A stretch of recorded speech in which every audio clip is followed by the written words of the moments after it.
Ngayong araw ay tuturuan ko kayo kung paano magmaneho ng sasakyan. Siguraduhin nasa neutral gear ang cambio. Ilagay ang seatbelt.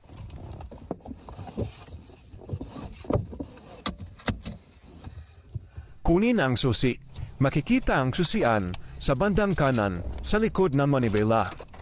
At ion ang kotse. Sa bandang paanan ay may tatlong tapakan, isa sa kaliwa, isa sa kanan, at isa sa gitna. Hawakan ang kambyo na makikita sa gawing kanan.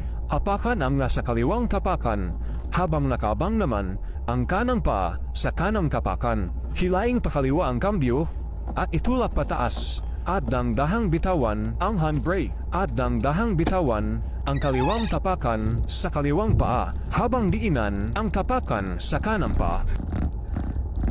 Ayos, madali lang pala mag-drive. Ayos.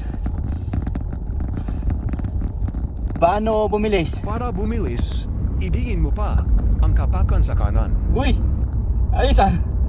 Madali lang mag-drive. Makakalayo na. Yes. Paano naman huminto? Paano gumamit ng preno? Para naman matutong magpreno, abangan ang part 2 ng video na ito next week. Thank you! Ay puta na! Napakayos na ito! Paano ito mahintuin? Next week pa! Anak ka ng